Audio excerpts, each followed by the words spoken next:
We're driven by the search for better. But when it comes to hiring, the best way to search for a candidate isn't to search at all. Don't search, match with Indeed. Indeed is your matching and hiring platform with over 350 million global monthly visitors, according to Indeed data, and a matching engine that helps you find quality candidates fast. Ditch the busy work. Use Indeed for scheduling, screening, and messaging so you can connect with candidates faster. Leveraging over 140 million qualifications and preferences every day, Indeed's matching engine is constantly learning from your preferences, so the more you use Indeed, the better it gets. Join more than 3.5 million businesses worldwide that use Indeed to hire great talent fast. And listeners of this show will get a $75 sponsored job credit to get your jobs more visibility at Indeed.com/Blue Wire.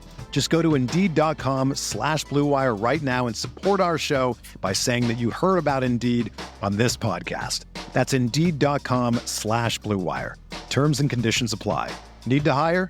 You need Indeed. With Audible, there's more to imagine when you listen. Whether you listen to stories, motivation, expert advice, any genre you love, you can be inspired to imagine new worlds, new possibilities, new ways of thinking. And Audible makes it easy to be inspired and entertained as a part of your everyday routine, without needing to set aside extra time. As an Audible member, you choose one title a month to keep from their ever-growing catalog. Be inspired to explore your inner creativity with Viola Davis's memoir, Finding Me. Find what piques your imagination with Audible. New members can try Audible free for 30 days. Visit audible.com/imagine or text IMAGINE to 500-500. That's audible.com/imagine or text IMAGINE to 500-500. Arthur does the infamous, like, yeah, we'll just cut this. And then he's like, no, I forgot to cut it, or I'm just going to leave it in. Vibes. Yeah, I'm going to cut this. Now, see, did I cut that or am I not going to cut that? No idea. The listener won't know, and we won't know because we don't retain any of this. No. Exactly.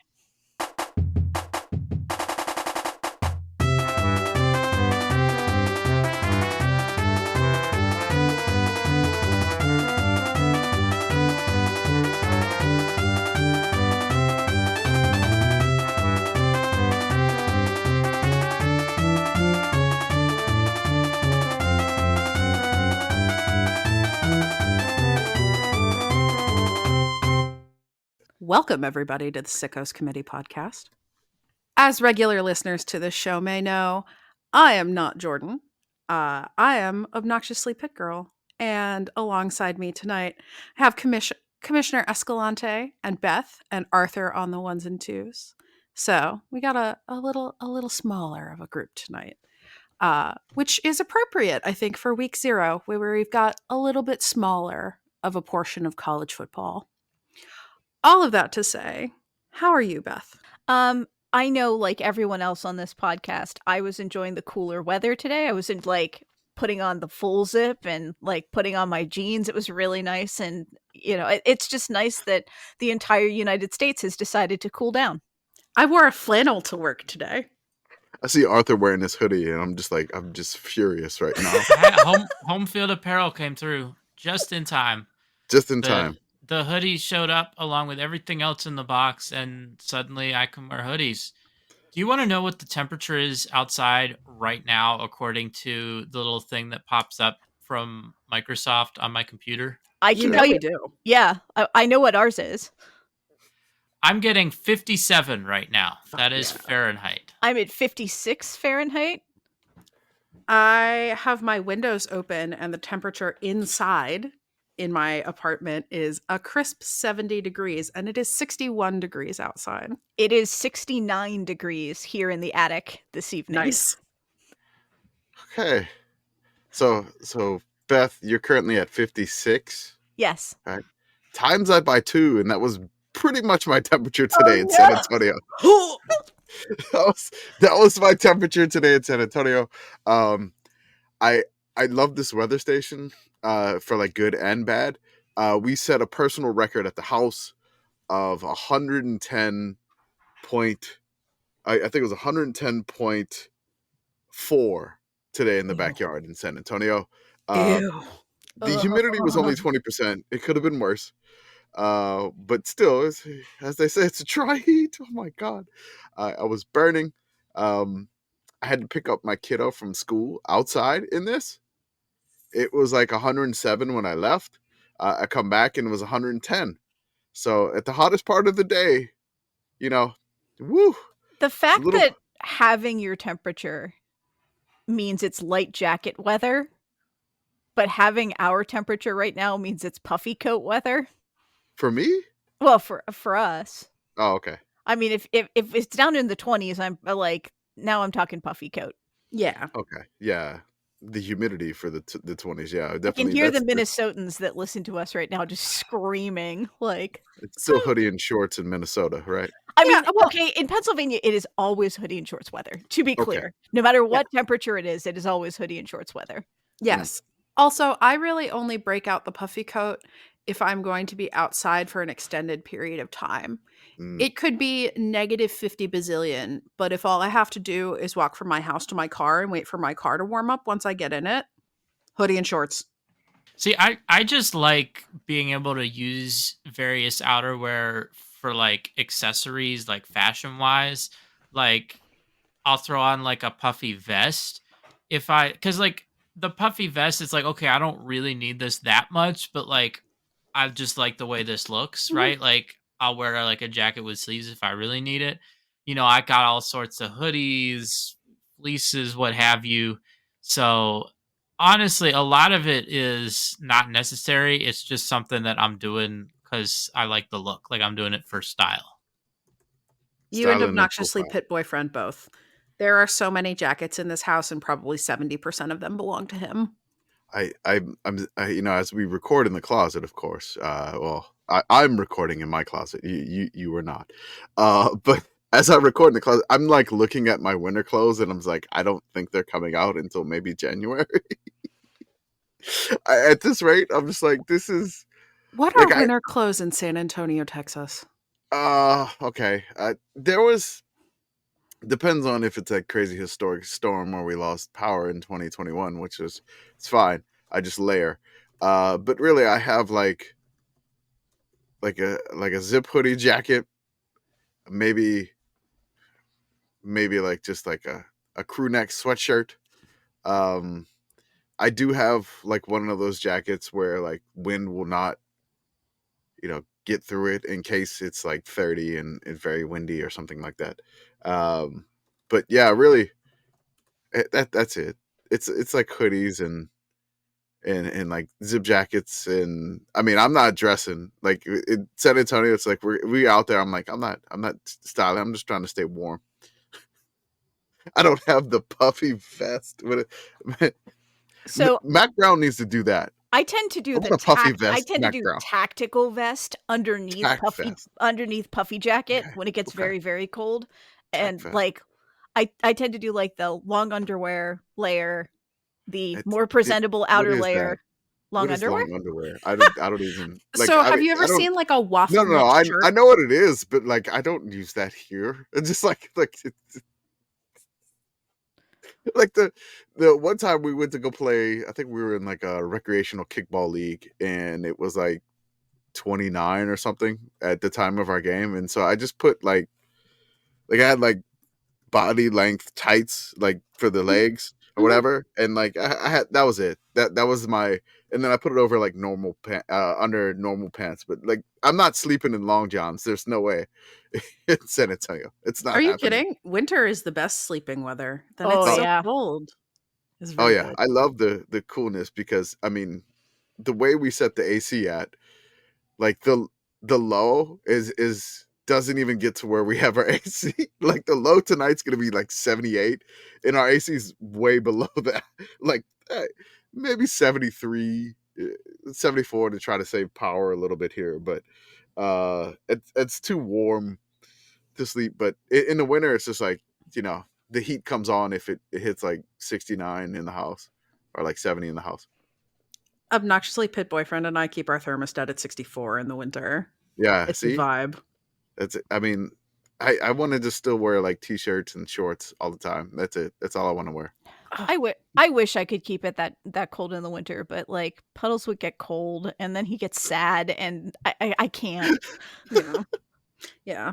No, I just have a whole big stack of blankets on the couch, and then I like wear my hoodie and my blankets, and I'm like, it's so cozy. Oh, I love Sometimes blankets. sometimes I can creep down the thermostat because we have a big wood fireplace because I live in the woods. And so like we'll get that thing fired up, and then like when Puddles gets into daily fires around about like mid-November, then I can start to creep the thermostat down very, very slowly until we get to like optimal sleeping temperature, which is like 65. I like how you're like reverse frog boiling Puddles. Yeah, I'm frog freezing him. Yep.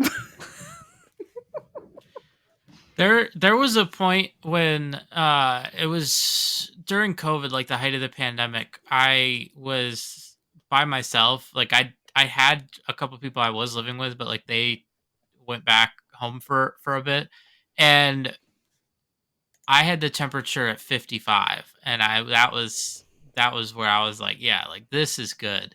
And like I think like one of them like came back, and I was like, what the hell? I'm like, man, like this is how you got to live. 55.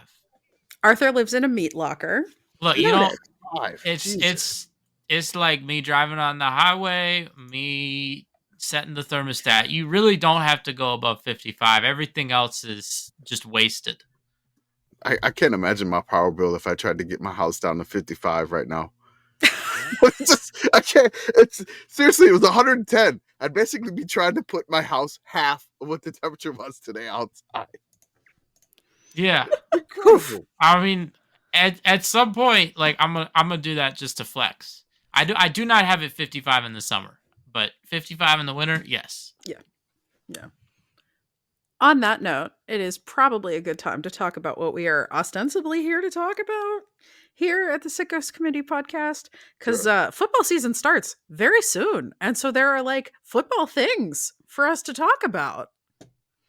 Yeah. Starting with our dear friends at of course Colorado now that School of the tweet's Mines. not loading. Yes, at Colorado School of Mines have posted new team headshots today, and they are glorious.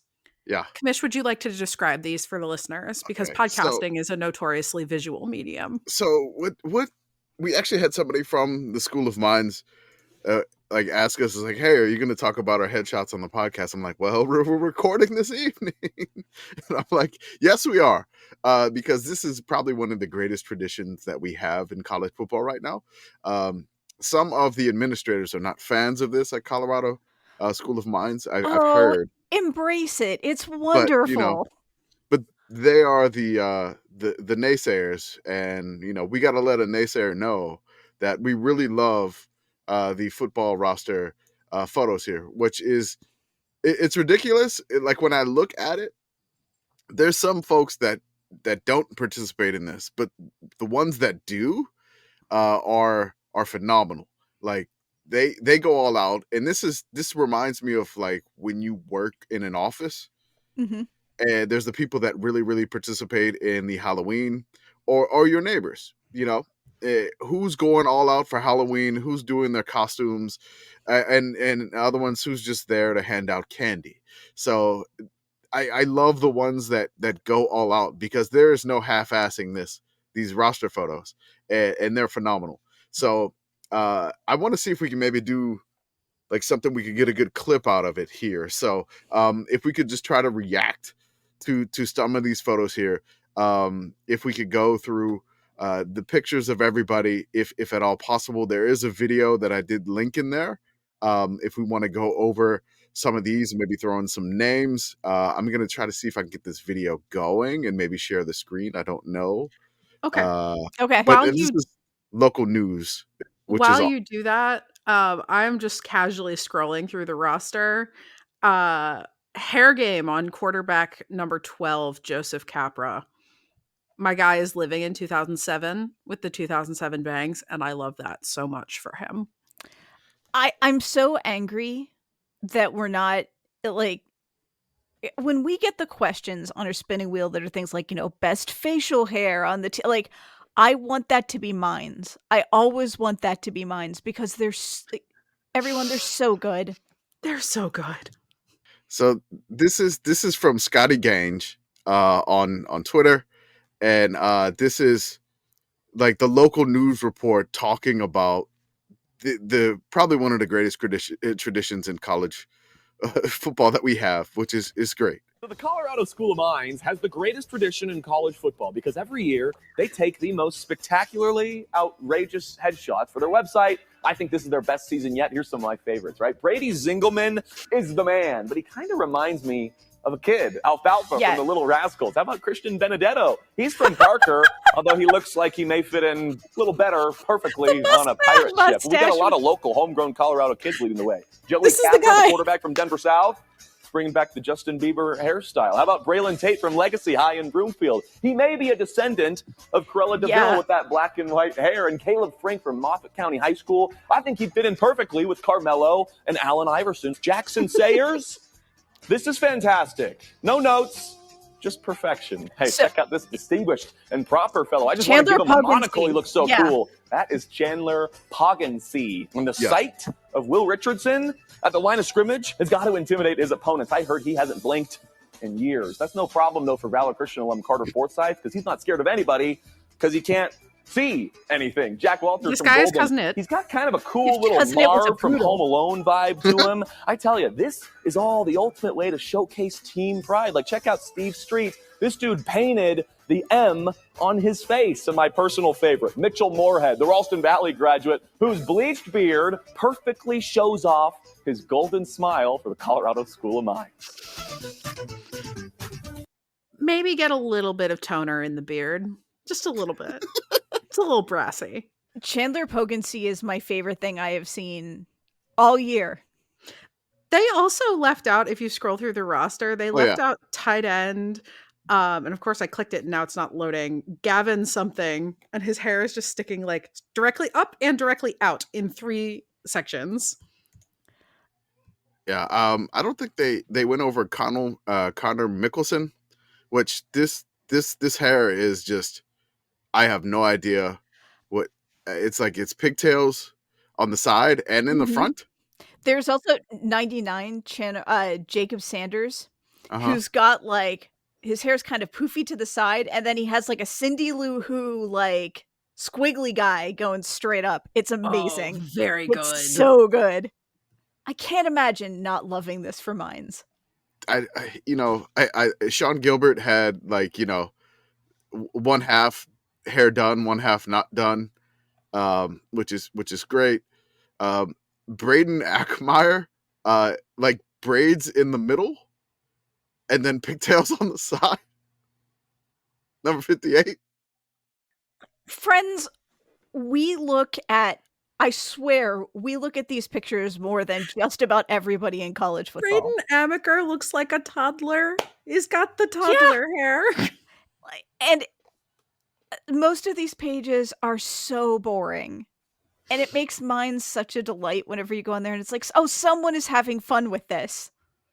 Thank you for the joy, Mines. We needed that. I do like, because so I've been thinking, right, like the NBA season is approaching in like a month or two. Jimmy Butler is going to have to do another media day, and Colorado School of Mines right here showing that like there's still places to go. There's still ways to innovate when it comes to taking your media day picture, your headshot that then will be used the rest of the season, where it's going to pop up and everyone's going to be like, oh, I remember when you dressed up like that. College is for trying out as many new hairstyles as you possibly can for so many people. And I just love that Mines has embraced that.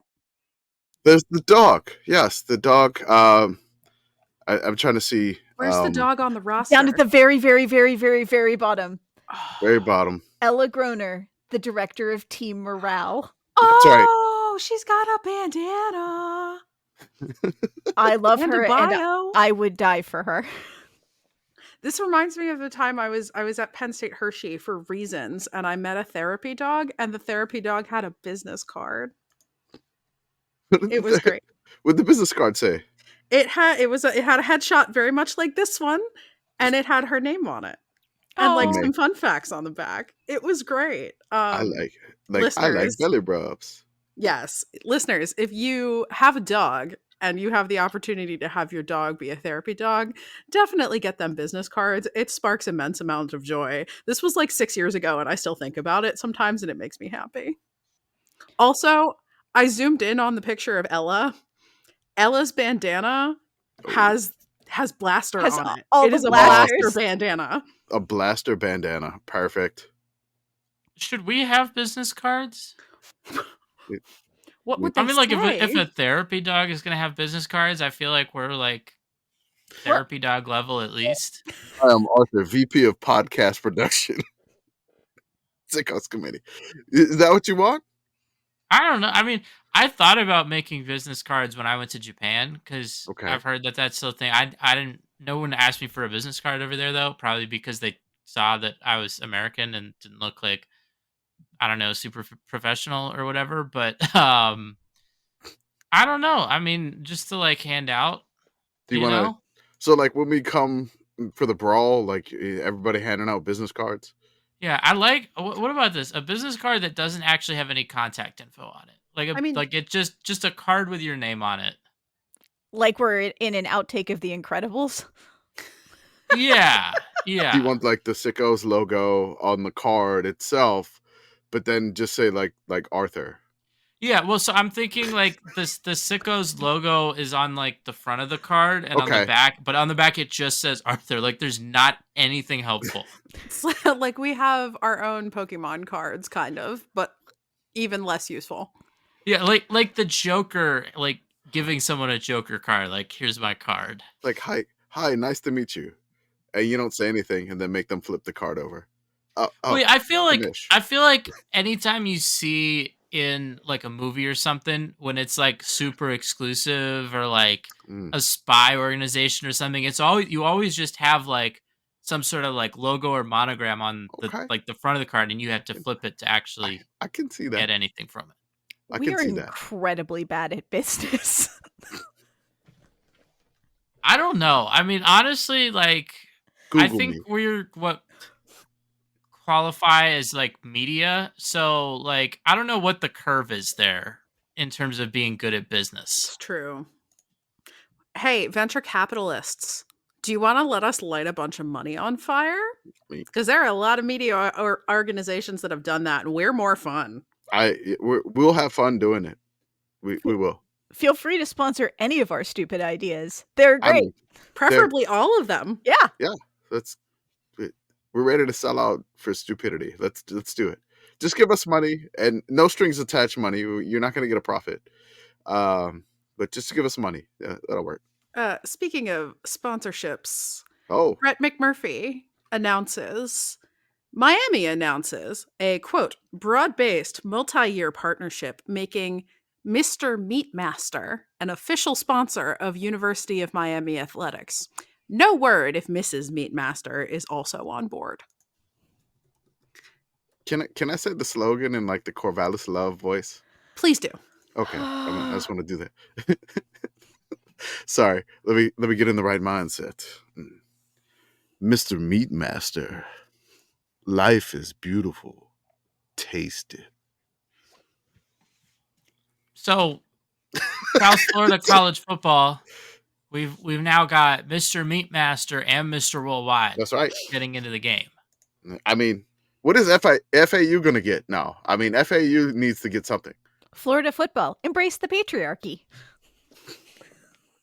What is Mr. Meatmaster?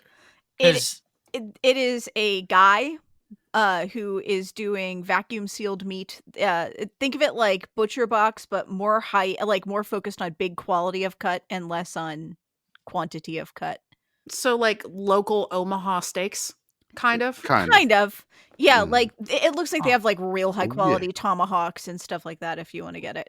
Okay. From farm to flame, Mr. Meatmaster brings the best beef in the world to your doorstep. I bet he does. That's right. Recognized globally for our sustainably sourced, highest quality beef. We are prized for our rich flavor, juicier texture, and exceptional marbling. Do you feel like between this and embracing the hog, this is because it's a very sensual season so far?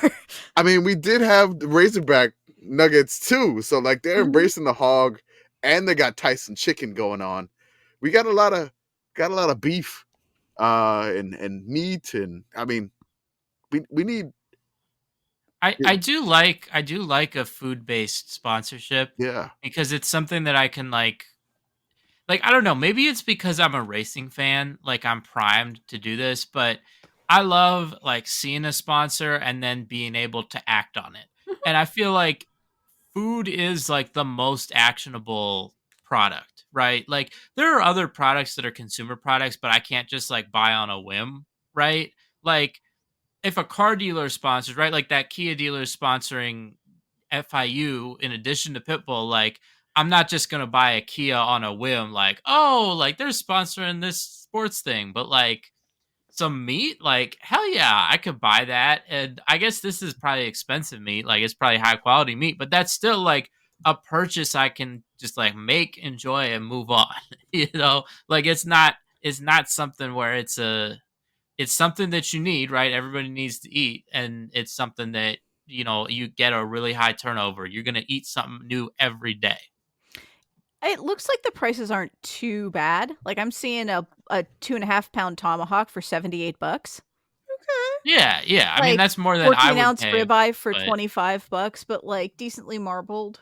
right, right. I'm gonna Like ask if you I'm can just give not like like a high end meat person. I like can my we, low end meat. Like you the want me to like Razorback nuggets are for me. email Mr. Meatmaster? Can we get like a discount code and promote Well, on do, the podcast? do they He like need ship, or they is need this like no localized to no, it South? ships. Like Okay, this Yeah. is a we ship. He's a big Wagyu seller too. Okay. So okay. you can do like Wagyu fillets, which I wouldn't do a Wagyu fillet. When you do Wagyu, like little slices, big slices is too much. But like $110 for a 5 ounce fillet of Wagyu. Huh. Okay. I'm not saying I would do that, but if you're going to buy Yeah. that, that's not too bad. And I will admit, you're already saying words that I don't really know what they mean. Like, I know Wagyu as a word because Arby's advertised their burger as Wagyu. Arthur, have you seen what Wagyu beef actually looks like? Or Wagyu? I don't No, know, man. Okay, I'm no. going to post a picture in here. I assume it's Wagyu. It derives from Japanese. Yeah, that's what I assume as Yeah, well. like I think the last Here is a time picture, Arthur.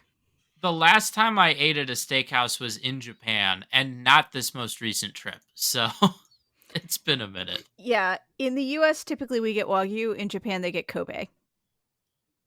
The cows live such nice lives. Yeah, they like get massages and everything else. And the idea is that the marbling goes the whole way through the meat. Oh, This has been Meat Time with the Sickos Committee. that's right. Sickos Again. Committee. We have the meats. We do. Sponsor us, And- Arby's. At this rate, probably the meat sweats too. Yeah, definitely. I mean, if I'm eating a lot of meat, it's like 2 for $1 hot dogs at Sheets. That's my idea of The mastering some meat. the Right 5 for 5 Arby's deal that doesn't exist anymore. yeah, R.I.P. I miss. I love that Sheets is still holding on to their hot dog deal like for all time.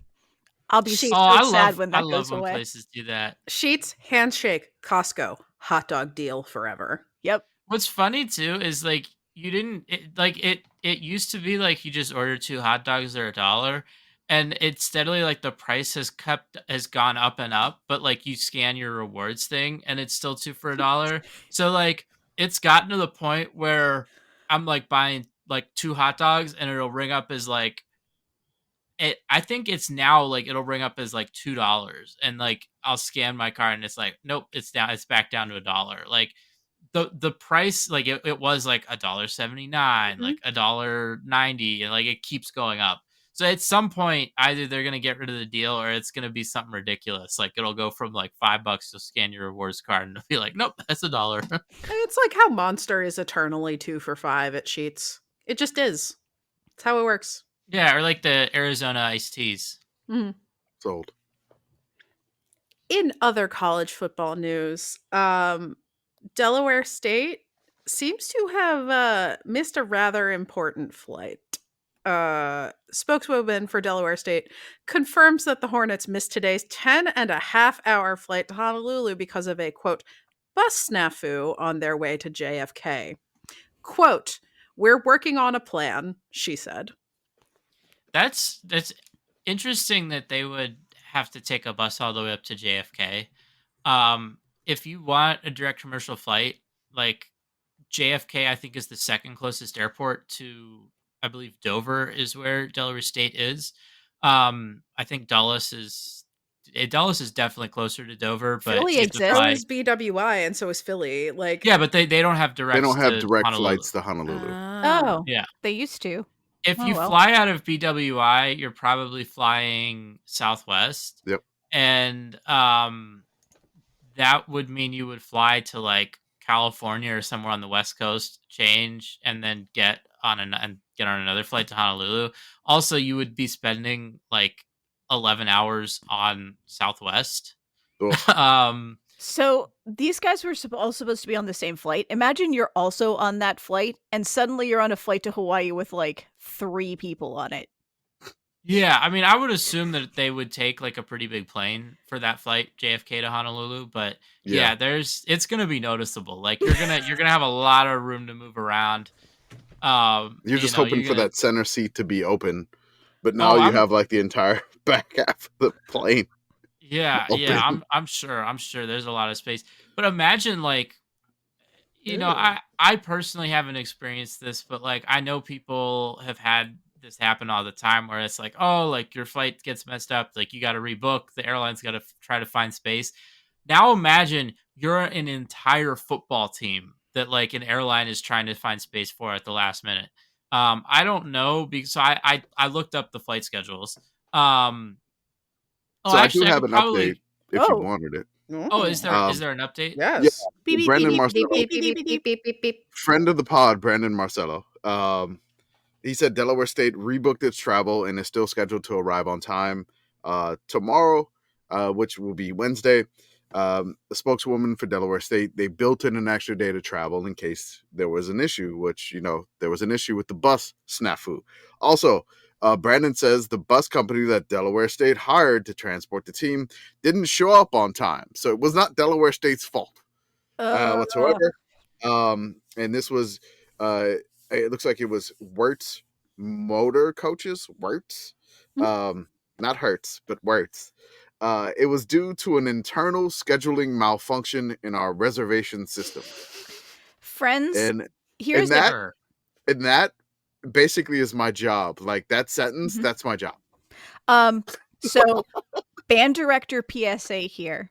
If you ever are taking your football team or your band or your class or whatever on a field trip, the day before your field trip, you always call the bus company.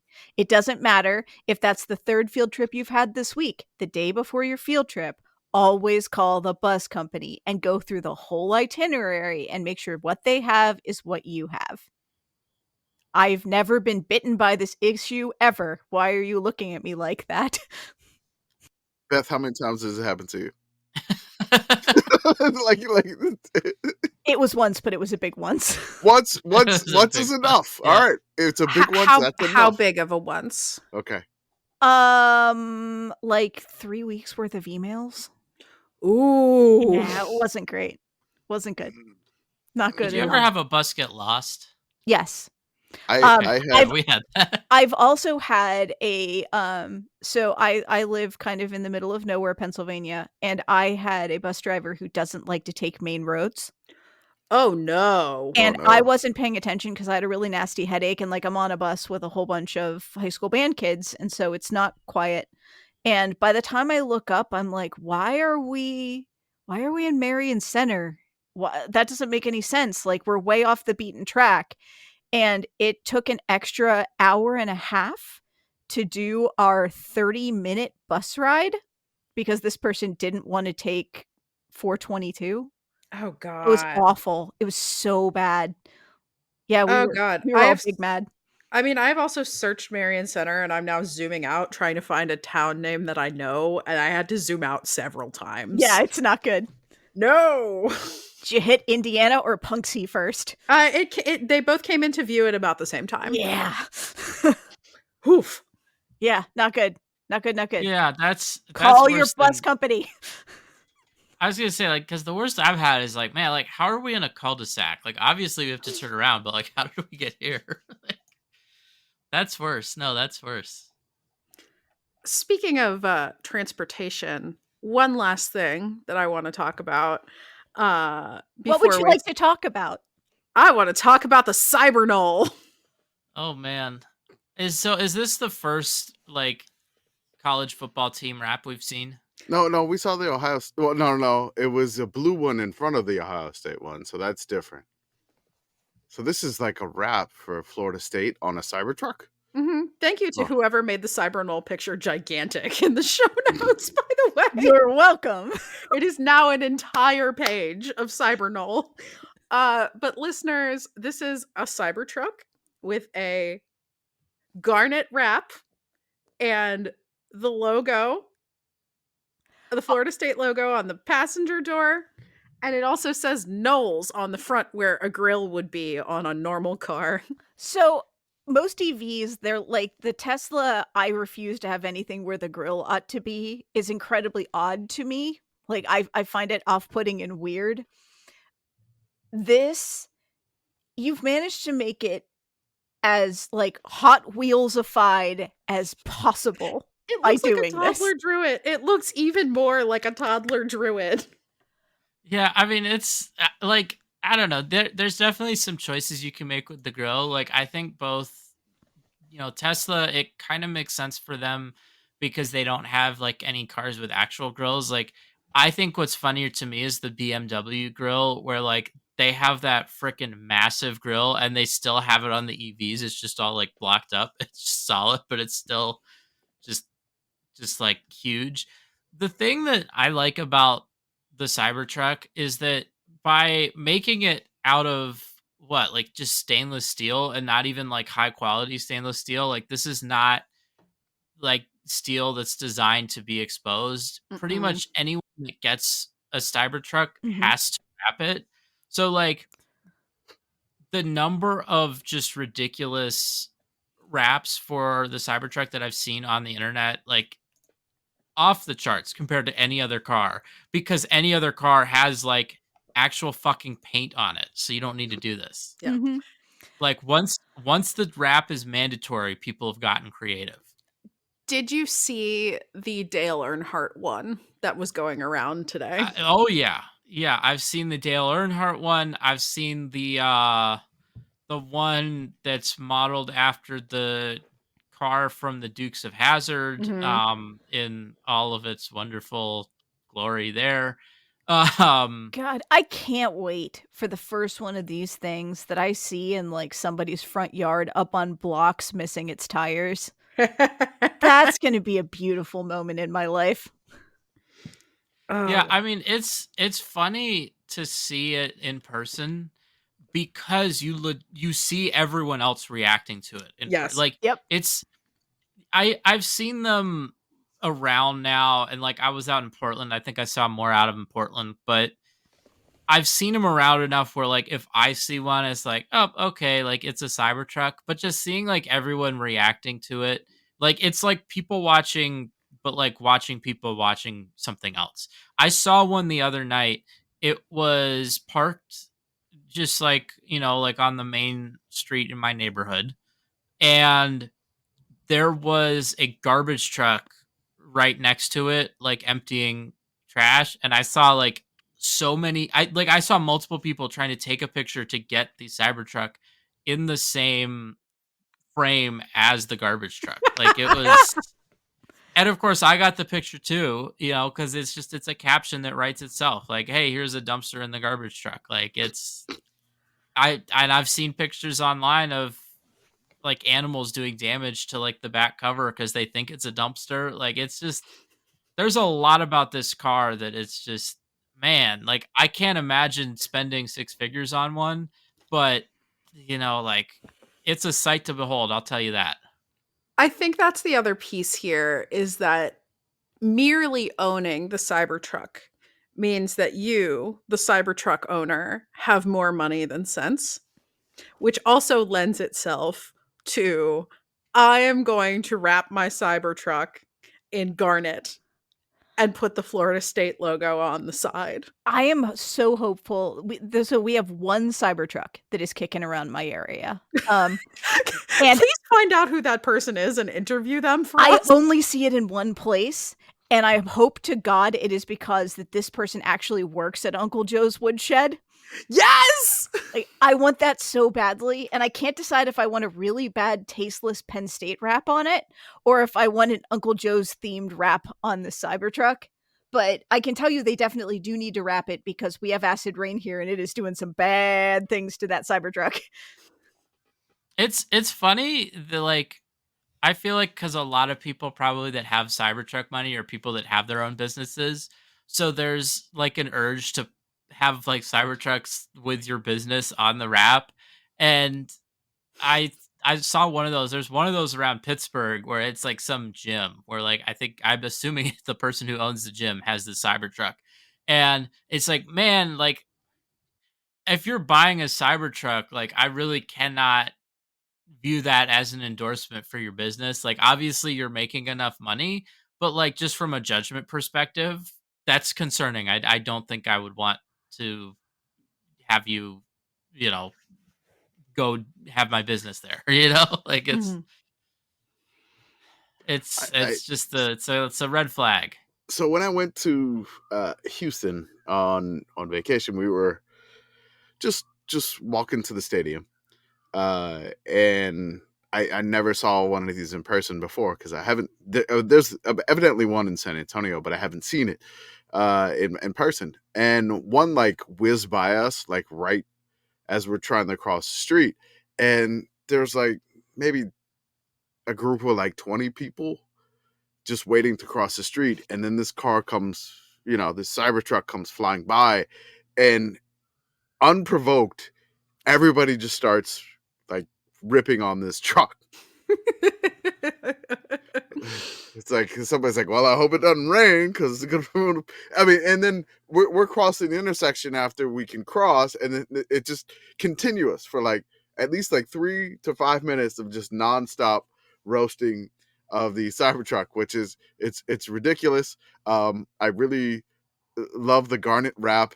The front bumper that just says Knowles on it is fantastic. Thank you for doing that. And then you have Chief Osceola on the sides. And my favorite part about this is this person had to back into their parking spot. Yeah, I mean, I feel like you have to do that. You gotta do that because I don't know if how else cameras would you show off the Knowles on the front bumper? You got to.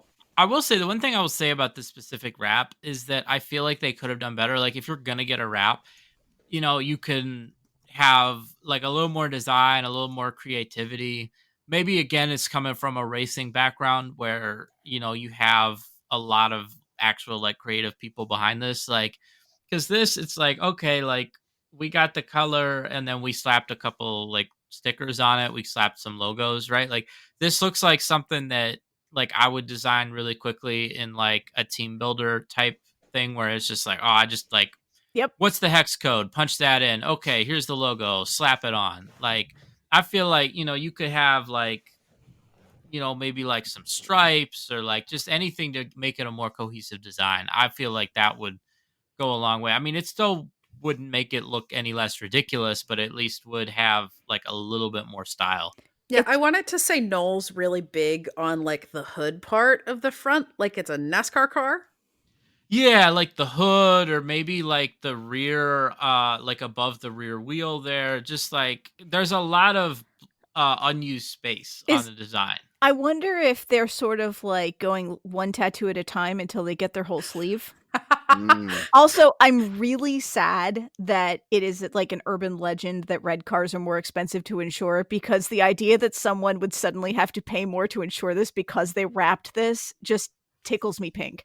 I don't know if you can insure some insurers a are refusing to insure it. Period. Yeah. I saw a billboard when I was. Is it because Portland. This is the car that kills you instantly if you drive into a lake? Well, it's because this is the car that is like not repairable. So Yeah. that means that like Also, you it'll don't have crush to your crash fingers. it very hard to total it, and that's kind of important for insurance. But no, I saw like a billboard in Portland when I was there for something called like Tesla insurance, and the Ouch. billboard said on it like, "We don't insure cars, we insure Teslas." So clearly, there's like a gap in the market where Teslas are so uninsurable that there's a company now trying to like fill that gap in the market or something. That's I incredible. I mean, honestly though, like I'm glad like I would hope that the insurance company that insures my cars is not insuring the Tesla Cybertruck, because if they are and then they're paying out claims on this thing, then my rates are going to go up and Yeah. I don't want that. Nope. So, No. Do not raise I'm my rates to pay for a Cybertruck. yeah, Arthur, Cybertruck is hey, like six figures. So, le- I don't want to subsidize your Cybertruck.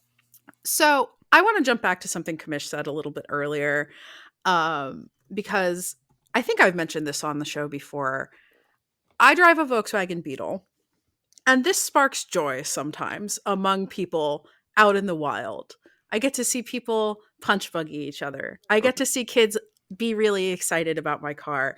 I used to drive an orange one. I had like a maybe 12-year-old girl like hang out the window of her mom's car while I was at a light next to them just to tell me that she liked my car.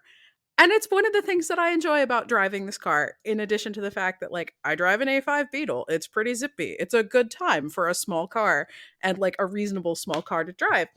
And the reason that I say all of this is because I think that the Cybertruck is sort of the anti Beetle, in that it also sparks joy in the people that see it, but for the exact opposite reason.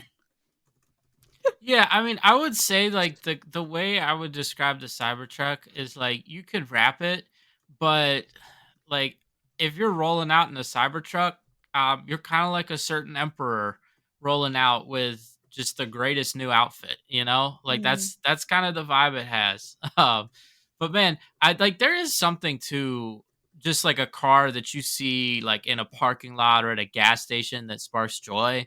Like I remember had to be at least a few months ago. I was at a get go and someone pulled up and they had it was just like a Nissan Altima, but like all tricked out. Like they had the butterfly doors, they had like the the chrome rims, like everything. It was like damn, like someone took a like Nissan Altima and put a lot of love into it. But like it was nice weather, like there were people like out in front of the get-go and like instantly like everyone's day was brighter just for like seeing a car that, someone had cared about and put that work into. And that's something that I aspire to, but yeah, it's not going to be a Cybertruck, I'll tell you that. All right, folks. We are about halfway through the show, and you know what that means? oh Podcast yeah, business. podcast business. Podcast business. I'll go ahead and I'll read this. We actually Okay. have a mandated, thing that we got to say here. But as a member of the Varsity Network, we just want to let you know here is that the Varsity Network app is free to download. The app is available on the Apple App Store. That was tough to say. Apple App Store and Google Play. Listeners can enjoy live college football games and podcasts such as our own. We are on the Varsity Network app. If you ever have that and you want to just go ahead and listen to us there, you're welcome to do that too. Also, if you're a fan of a particular school, you are able to search for many different podcasts on the Varsity app. They have specific like schools specific ones. You have like Evansville. I mean, you have like so many different school specific ones. It's incredible on how many different schools. Likely, if your school is a part of the Varsity Network, their specific school is on there. Like there's Tulane. It is incredible on how many different podcasts. Also the Solid Verbal. There is Vanderbilt. It's called the Anchor the Anchor. If you want some Colorado or, the Jayhawker, there's so many different, team specific podcasts there. If you want to just, listen to somebody the head coach of UMass's basketball, Just Being Frank Martin. He has a podcast on the Varsity app. So go ahead and download. It's free to do that. Also, once the season kicks back up in full swing, the Blitz, the college football Blitz, is on the Varsity app. So you can take that on the go. If you got to go to the store, get another, 30 pack of beer or whatever you got to do, run to the store, or maybe just, quick Taco Bell run that Arthur would probably go on, or, something like that. But go ahead and download it. It's free. And, there's no pay features on it whatsoever, like that your kid could it's accidentally great. purchase something. Great. And I just want to shout out too. It's not just the Blitz. Mhm. Like if your team is a part of the Varsity Network, you can get the full radio broadcast of your team's games. So as soon as they kick off, I believe Florida State is on there, right? Like they're kicking off this weekend. You're on the go, you're not near your radio, or maybe you don't even have a radio. You can use the Varsity app and you can listen to the Florida State radio broadcast right there. I'm a big fan. They're one of my favorite radio crews in college football, is the Florida State crew that they have. Yeah, So, I mean, you get all of the local broadcasts that are associated with the Varsity and Learfield, which is a ton. It's of so many. schools. It is so many. It's kind of rare to not do that, and you can just listen to your home call. So if you miss that, you love your home broadcasters when you're driving to a game, to and from, or something like that, you get that on the Varsity app there too. So go ahead and download it. It's free. It's worth your time, and definitely worth that space on your iPhone or your Android phone, or maybe that ESPN flip phone that you had from 2006. Ooh. Oh, that was me. I'm sorry. I had that. It was great. The battery did not last long because there were so many alerts. Additionally, check out our link tree in our Twitter and Instagram and Blue Sky profiles for all the discounts. We got so many things. We got all the coffee, we got the tea, we got the things. So go check those out for the things. Please feel free. You are highly encouraged, especially now that football season is very nearly upon us, to join us in our Discord. Soon to officially be named the Run Post option. Yes. You can hang out and chat with us about the rankings debate, hollering during games.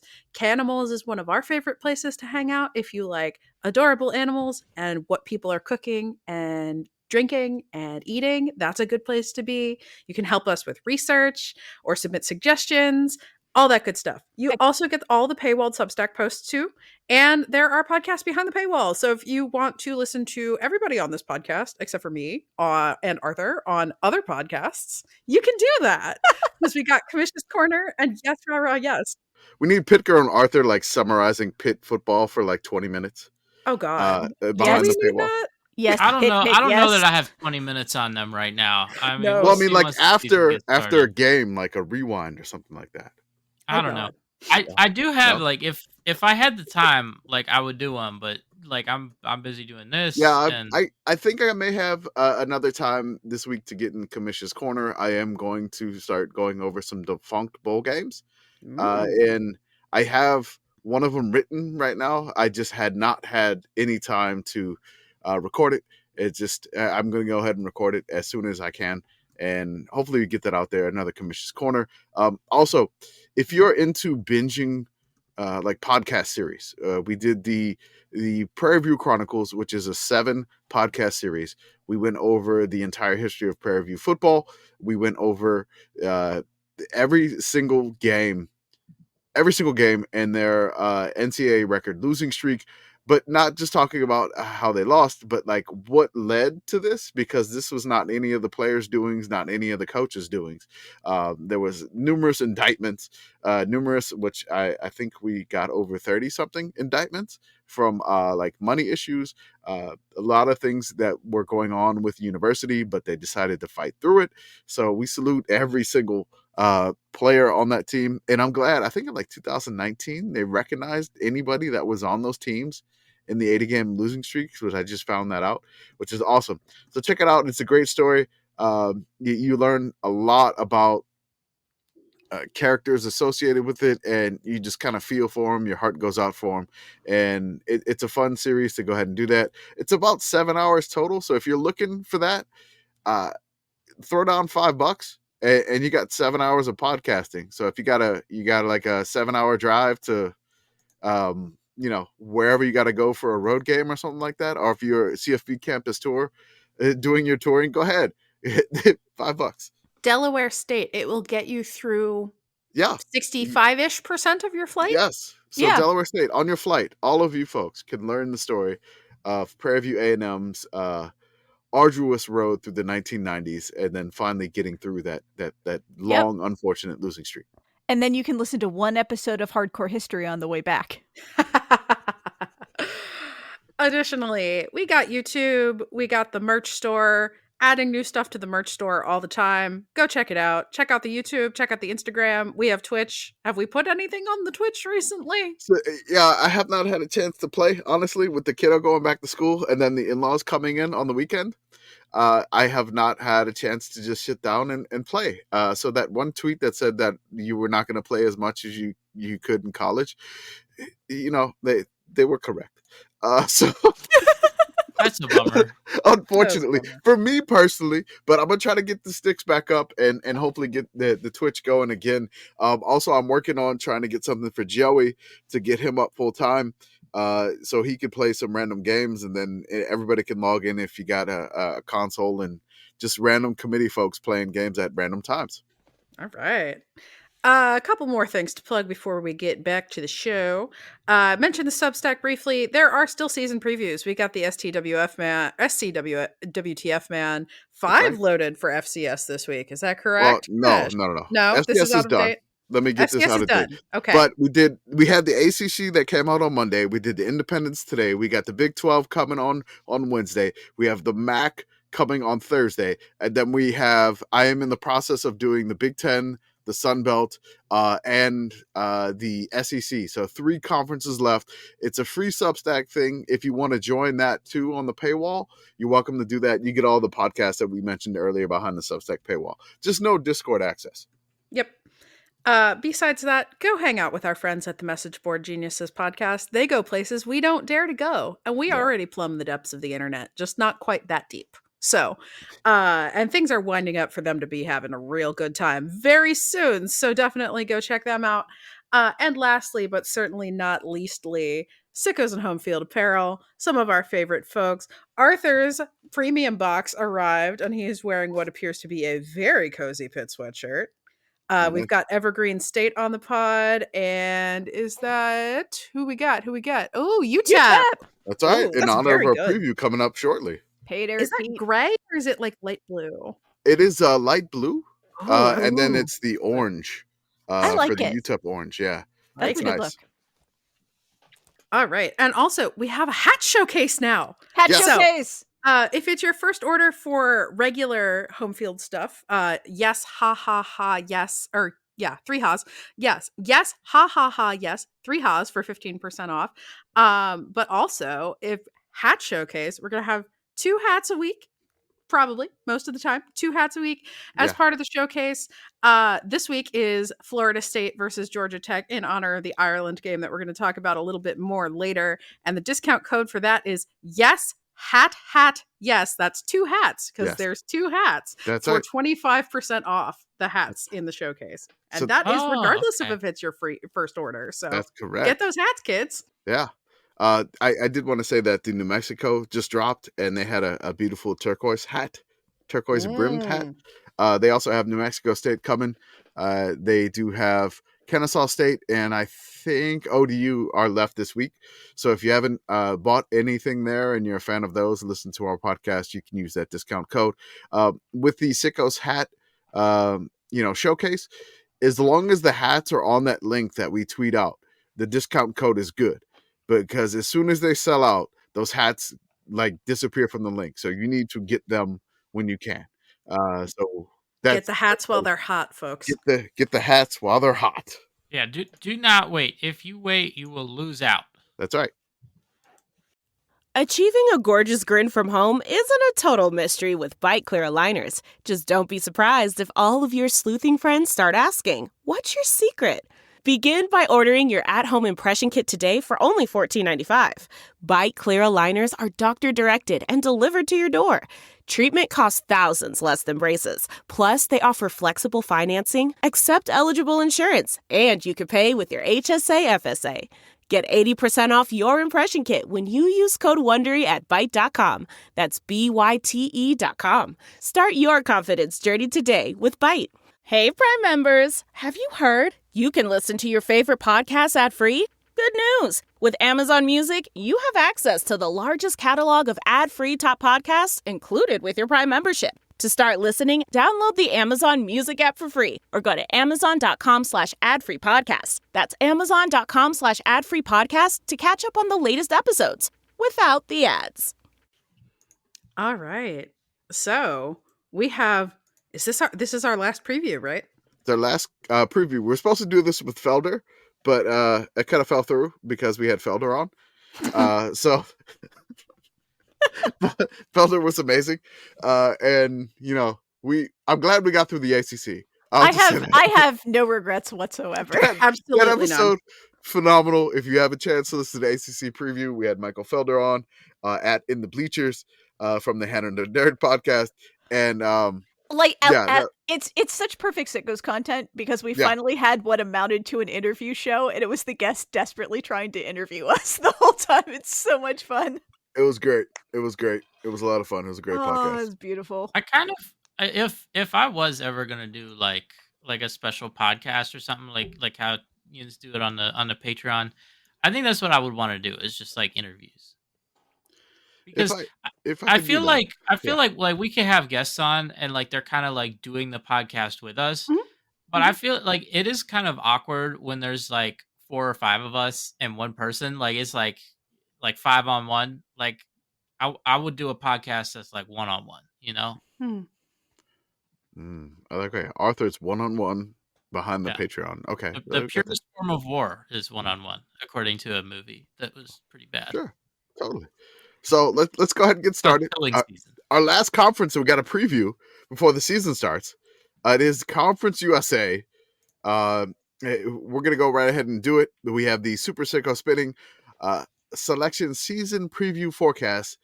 The SSSSPF, aka the 5 SPF. We have 99 questions, but a preview ain't one. So I don't know who wants the man, the picker wheel. I have the team picker wheel up right now. Okay, because it's not questions. Yeah, it would be great if you did the questions because picker wheel is not loading for me. Let me see what I got. Yeah, all right, I picker got wheel is teams. working. All right. Let me go back to this wheel here. All right, and then I got the thing to work here. So let me go ahead and I'll just go over the standings for last year. Kennesaw State joining CUSA. They were independent last year, and they kind of took like a weird year in FCS. They went 3-6.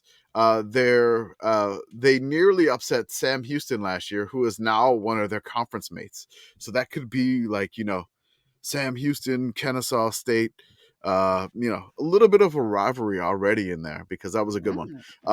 The 2023 Conference USA football standings, the conference winner was Liberty. They were 8-0, 13-1 in overall.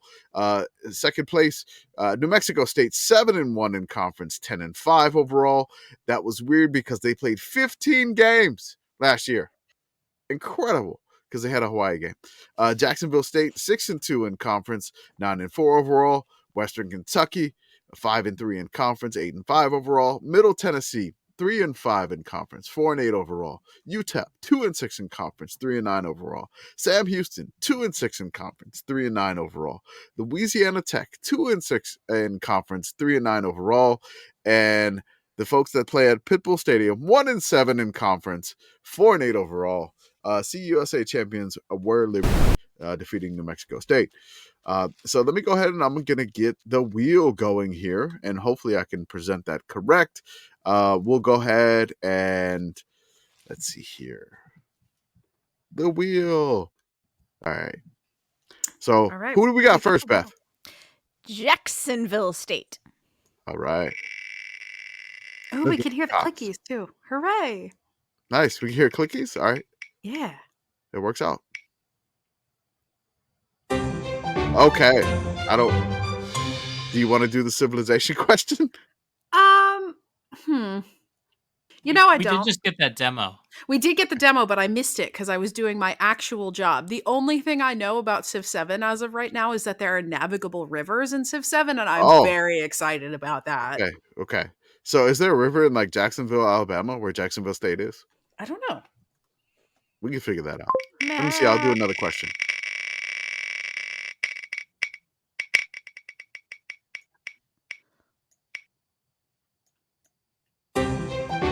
Most famous alumni and what makes this from the school. So most famous alumni from Jacksonville State. State notable alumni. Jacksonville State is near the Little Tallahassee Creek. Like Tallahassee Creek?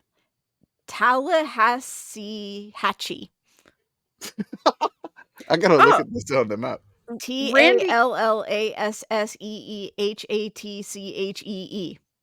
Tallahassee. Oh my god. I need to see this. While you look at that, probably most famous alumnus is Randy Owen, who is the lead singer of Alabama. Oh, wow. This is like very, like this is a creek. Like this is the definition of a creek. This is not a river. Oh yeah, this is a creek. Creek. Hang on. So I'm looking at the Wikipedia page, Jacksonville State University people. Mm-hmm. Apparently, there's an MMA fighter named Walt Harris. Not the Walt Harris that was a college football coach, but how do you an MMA know? fighter named Walt Harris? If you click on the bio, it says not that Walt Harris. Rude. Jacksonville State also had a brief Miss Alabama dynasty with 4 winning in the 70s. Winner in 1971, 73, 77, and 78. So, wow. Okay. Now we know. Wow. Okay. I feel like I learned a lot today. We learned a lot about the Gamecocks. That's their season preview. We're not going to mention their coach, right, Beth? No. Okay. I mean, I'm sorry. I forgot about that. I hate all of you. FIU! I hate all of you. FIU! It's almost like you were telling us to F you. Dolly. I don't even know what these settings are on, but, again, whatever.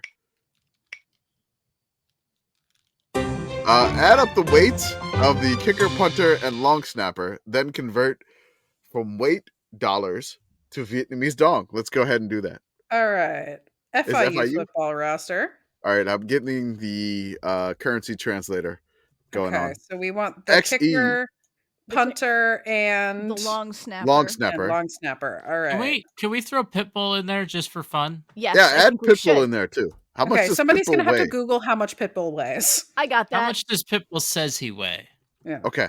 Yeah. No, I do not want the dog. The fact that I started to type in how much does Pitbull, and the thing I got is how much, like the Google result that I got as it was trying to autocomplete it went, how much does Pitbull the singer weigh? Nice. I'm living my life in some ways. This is so many kickers. Why do they have 1, 2, 3, 4 kickers if you include the one who's also a punter? My God. I can't even assume which one is the starter because there are 2 seniors. Okay. I'm let's add both seniors. Both seniors. So we've got 170-pound senior Chase Gabriel. Okay. And we've got 186-pound senior Alejandro Prado. Okay.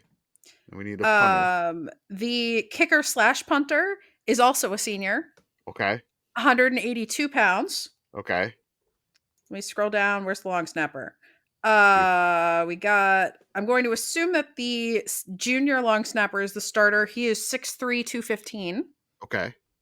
Do we have Pitbull's weight? Yes, I looked on a website that lists Pitbull height, weight, age, biography, affairs, favorite things, and more, where it says, Okay. among other things, he is an atheist but a believer. I have questions. But the most important thing here is that he is 161 Is pounds. no, he had to like quote that. How much does he weigh? I'm sorry. No, it's fine. 161 pounds. Really? Sure. That's it? There's no way. I've According seen to this, between he is- 161 and He is 172. 5'9", 161. Okay. Okay. That All makes right. sense. This- Like, he's probably in pretty good shape from Guys, performing. these guys have done their homework. His chest measurement is 41 inches. His waist measurement is 33 inches, and his bicep measurement is 14 inches. I'm looking for an inseam.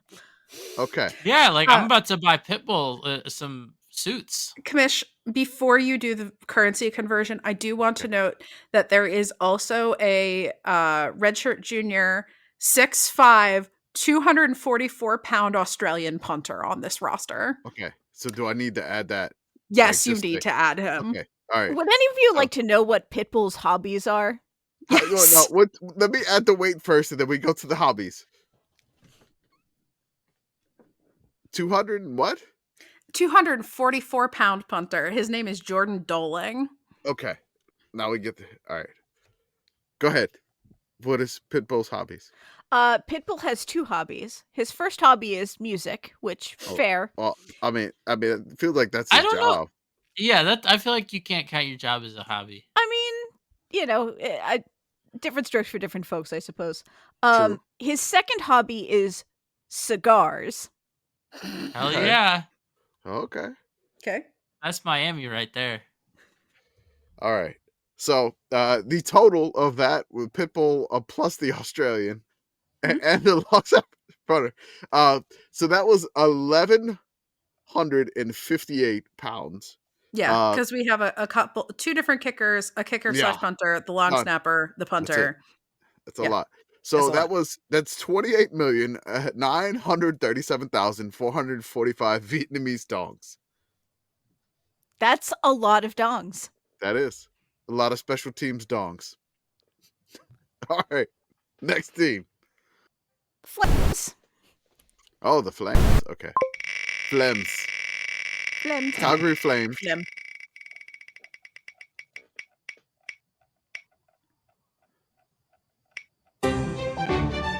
Oh No, we're not doing that. We're not doing that. Nope. no. The one next to it says the Iowa touchdown scenario: convert their highest scoring game to safeties. All their touchdowns to safeties. Do they win the game Okay. last year? All right. Footy football. Ew, I hate that I'm Googling this. All right. Last year, they had a 56 point. I think this is their highest scoring game. Let me scroll back. Yes, their highest scoring game last year. They beat La Tech 56-30, and that is still not enough points, my friend. Still not enough. No. Okay, so that's nope. La Tech would have won that game if they had the Iowa, like each touchdown was a safety. So no. Yeah, because it would have been 16 points. So La Tech would Yes. have won that one. Yeah, the key to this question is not the offense; it's the defense. That's is. true. Like you could have had a game where you only won 20-0 if that was your highest scoring game. Like Yeah. that works, right? Like it's It all works. about the defense, Mm-hmm. which fitting for Iowa. That's the question. So it works out. Who we got next? UTEP. All right, picks up everybody.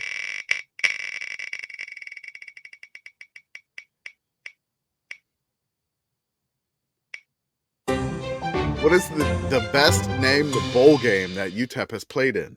UTEP bowl Ooh, games. Search Former board conference. UTEP Miners football bowl games.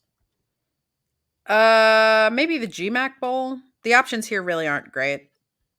We got a lot of Sun Bowls. We got the Independence Bowl. We got a Humanitarian Bowl. The 2004 Houston Bowl. The 2005 GMAC Bowl. And then 3 New Mexico Bowls. Yeah, and a bunch of Sun Bowls. I mean, the non-sponsored Sun Bowls, though. This was back in the day. Yeah, they don't even have any like weird discontinued bowl games. Yeah, the Humanitarian Bowl is like a cool name, that we don't have anymore. I don't know what game is that. I It's assume now the that Potato Bowl. it's now the Potato Bowl. Okay, yeah, Yeah. like the Humanitarian Bowl is interesting because like I feel like a lot of bowl games are like about like a product, right? Or like there's some like tie-in. So they played in the 2021 New Mexico Bowl, which was the first year of the Sickos Committee, where we had the UTEP Bowl Bound Express. Ooh. The sponsor of the New Mexico Bowl that year, PUBG. Ooh. All right. Okay. Yeah, PUBG that's up Mobile. there. I'm also partial to the GMAC Bowl, not because of the company GMAC, which has since been rebranded Yeah. to something else, but because of the rapper GMAC Cash, which I've probably mentioned on this show before. Okay. But I was just in Detroit, and I was not able to drive past the Detroit sign. I was Unfortunately, just about to ask if he was the Detroit sign rapper. yeah, like I looked it up. I was like, "Where's the sign? Like, is that on my route?" And it wasn't. Mm. So I didn't get to see that. I'll have to go back. I also like I was trying to figure out a way to drive past the Ypsilanti water tower. I couldn't do it just because like my schedule, like I ran out of time because the rain and it was Just so I have to go back. I have to just go a back is note what I'm here. saying. The last bowl game that UTEP has won was in 1967. They beat Ole Miss 14-7 in the Sun Bowl. Hell yeah. Yes. They've been to 7 bowl games since then, and they've lost them all. So, UTEP, make a bowl game and win one for us, okay? That'd be great. That'd be great. Louisiana Tech. Oh God, boo! No, I'm sorry. just a habit.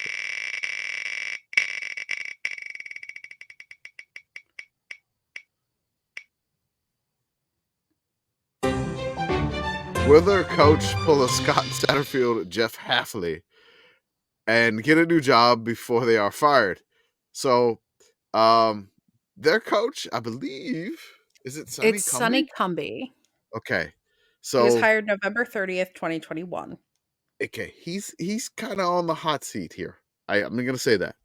Yeah, he's a record of 6-18. Eesh. Yes. So if things are not going well for Sonny Cumbie this year, he may do it. I don't know where he would go. Probably go as an assistant somewhere because he was an interim head coach at Texas Tech, TCU coordinator. He's been with Texas Tech. He was I believe a quarterback with Texas Tech, right? Let me scroll up. Yes, he was. Yeah. I mean the thing that jumps out at me when just looking, I of course have the La Tech school history pulled up, is that I feel like it's just worth reminding people that they fired Skip Holtz for this. Yeah. Back to back to back. Birmingham Stallions champions, Skip Holtz. Also, Skip Holtz, I'm giving him a lot of credit for Northwestern last year, making the Las Vegas Bowl and winning it. So, yeah, Skip Holtz had kind of a down year, but I don't know. La Tech's got a new like end zone enclosure they had last year, which was pretty cool to see. And it was pretty nice to see their end zone enclosure, which is like nothing but suites. So like the end zone enclosure is just like suites and like their workout facility, which is amazing.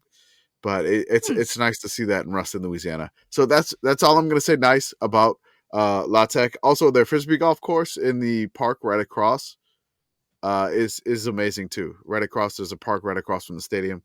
Two nice things. Frisbee golf thing. So ULM graduates saying nice things about La Tech. The commission's out here like, am I not merciful? Mm-hmm. I'm looking up the La Tech school history, right? Like I have that sports reference page pulled up. Oh yeah. Derek Dooley went 4-8 before getting hired away by Tennessee. Yes.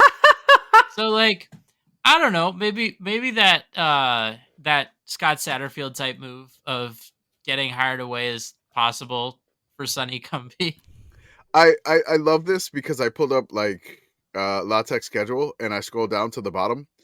And it just was like number 23, FCS Nichols coming to Joe Stadium in Ruston. Then they go at NC State, home to Tulsa, and then at FIU, and it says Pitbull Stadium, Miami, Florida. It's just so great to see that in Wikipedia. It is so awesome to see that. It is. I love it so much. It's great. All right, next team. Sam Houston. Sam Houston. We are going to steal that statue one day. One of my I guess stepsisters goes to Sam Houston, and I told her we're going to steal it. We're going to go ahead and steal that statue. She's like, I love that statue. And my dad's like, yeah, that place is great. There's nothing but presidential heads in a park. So it's Futurama? Yes, totally. We read the schedule, and Jordan uses the soundboard to play a sound for each game on the schedule. We don't have the soundboard, so tell you what. I will read the schedule, and Beth can just make a noise. Okay, we can take turns, Beth, if you need to. This is why we all need our own soundboards. Yeah, we all need our own soundboard. All right. So remind me which team this was. I'm sorry. Oh, Sam Houston, right? Sam Houston. Beth goes first, and then I'll alternate with Beth. Okay. All right. We open at Rice on Saturday, August 31st. Next week, we are in the Bounce House at UCF. Oh, I need to take this one too. Sorry. Maybe let Beth do all of these. September 14th, Sam Houston welcomes in Hawaii. Aloha. September 21st, New Mexico State visits Sam Houston.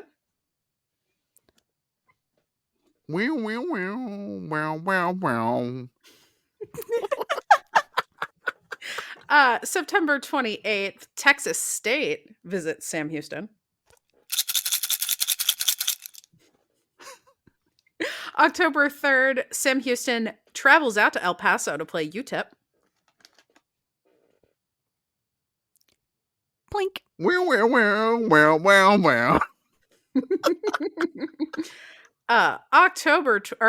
getting ahead of myself. I got excited. October 16th, Western Kentucky comes in to see Sam Houston.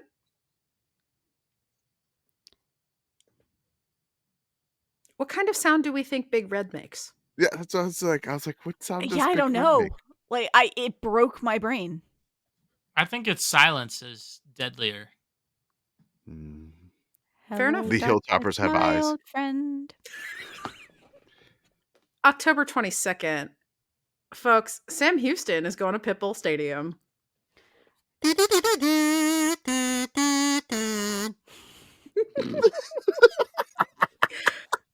Dolly. October. Thank you, October Dolly. Thank you, Dolly. Thank you, Dolly. October 29th, Louisiana Tech at Sam Houston. Oh, Lord. November 16th, Sam Houston at Kennesaw. Hooty hoo! November 23rd. Oh, it's okay. Now Google Schedules has added the year for November 23rd and November 29th only. Sam Houston at Jacksonville State, November 23rd. Redacted. And redacted at Sam Houston to close out the season. Fireball.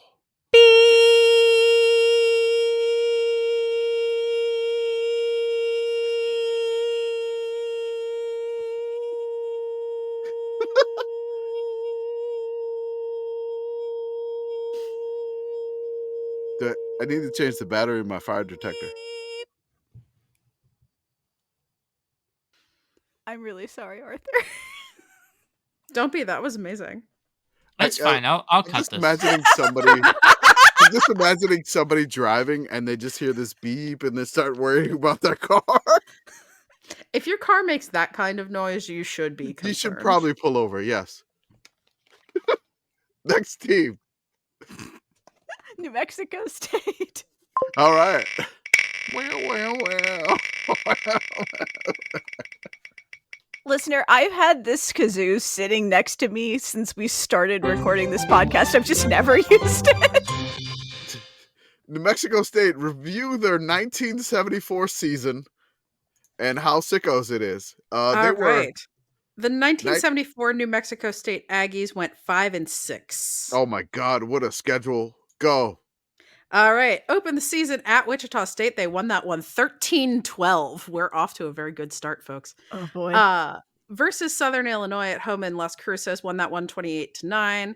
At West Texas State, won that one 41-0.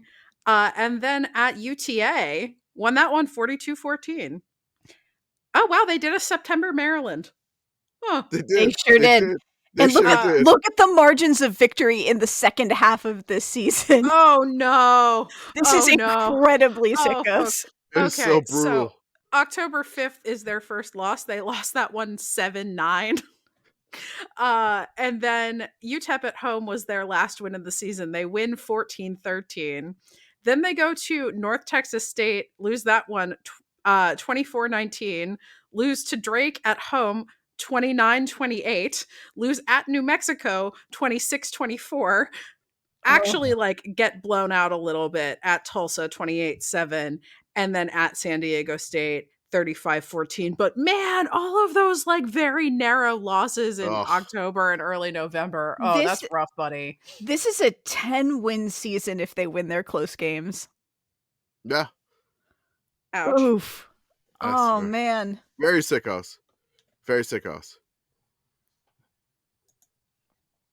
Next team. I just like that even back in 1974, conferences didn't necessarily make sense naming wise. Nope. Because New Mexico State was in the Missouri Valley Conference. Yeah. They were in a conference with Louisville. The Missouri's a very large river. New Mexico's probably in there somewhere. Don't Google this. Don't Google it. Yeah, this was the conference that year. Tulsa, Louisville, West Texas State, Drake, New Mexico State, North Texas, and Wichita State. Sure. Why not? Next. A lot of those teams make sense together. I think two of them don't, but... Next team, Western Kentucky. Ooh. I do like that we got the sounds on this wheel in the last preview. I like the clickies. Is this down spiritually more Sheets, QT, or Bucky's? Oh, Western. Western. Bowling Green, Kentucky. I feel like that's more Sheets. I believe there are Sheets in Kentucky. We're going to find out. But Bowling Green's kind of close to Tennessee. So there could be Bucky's. Kentucky has a Bucky's now, I think. I don't remember where it is. Kenbucky. I think it's on 65. There are several Sheets in Kentucky. Okay. So we're going to say Big Red shops at Sheets. No, I don't want the Sheets is near me. I want to see if there's one in Bowling Green, Google Maps. I don't want Sheets near me. No, hang on. Google is dumb. Those are not Sheets. Google, what are you doing? They're like, yeah, this is a Meyer Express. That's not the same thing. That's not a Sheets. Google is dumb and stupid, and I hate them. Where? Give me a gas station. There's 3 interstates here. There has to be a gas station. Just show me the gas stations. Okay, if we can't find one, what is it more spiritually? I feel like Bowling Green, Kentucky is a Sheets land. Yeah. I think so. Yeah, that feels right. Second place, maybe Bucky's. QT it's not west enough. He was UTEP, I would probably say QT. But Western Kentucky feels it's on the fringe of Sheets Bucky land. Are they big enough to warrant a Bucky? Probably. Well, yeah. I mean, Bucky's doesn't matter how big the city is, as long as there's enough interstates going through it. Okay. So, but probably not interstate traffic wise. I would probably say it's more Sheetsy. So I will say this. I have just gone to the Sheets website, which is what I should have done in the first place. Okay. And Sheets is currently available in Maryland, Michigan, North Carolina, Ohio, Pennsylvania, Virginia, and West Virginia. So there are no Sheetses in Kentucky as of right now. Yeah, so they're in Ohio to the north. They're in West Virginia to the east. Mm-hmm. They're in Virginia to the east. They're next. Yeah. They're in North Carolina to the south. They're next. It's coming. I mean, honestly, You know? I mean, I know who is next, but I think Oh. I think I think I'm think definitely not Big allowed Red to say. would eat Big Red would eat the beaver, would eat Bucky, but like Mhm. Big Red is red like the Sheets logo. I'm Oh, this is- imagining like somebody just shoveling appetizer samplers into Big Red. Yeah. Just do that. Cookie Monster, but like his mouth is just like It's just like full of deep fried mac and cheese. yes. It's close. I feel like this is going to be the most part of the podcast where people argue. It's like people are gonna be like, was Big Red Sheets or Bucky? No, I think we can. I think we've come to a relatively solid conclusion here. Okay. Well, no. All right. So I'm looking it up. I'm looking up the actual distance here. Oh. It is 17 miles from Bowling Green, Kentucky, to the nearest Buc-ee's. Oh, shit. Ooh. Ooh. Oh shit. This could be like, like West Side Story, like Western Kentucky Side Story, where Bucky's and Sheets meet and there's a dance fight. I like to eat all the beaver nuggets. So Yeah, it's 19 minutes drive. So Bowling Green is becoming the Buc-ee's and Sheets version of what Harrisburg is in terms of the Wawa and Sheets. Oh no. The Venn diagram is converging. Uh-oh. Oh Lord, they coming. The battleground of Bowling Green.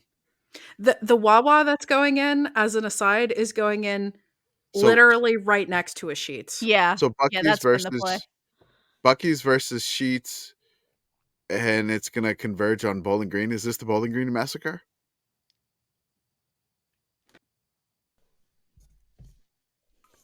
Moving on, next team. Kennesaw State. Kennesaw State.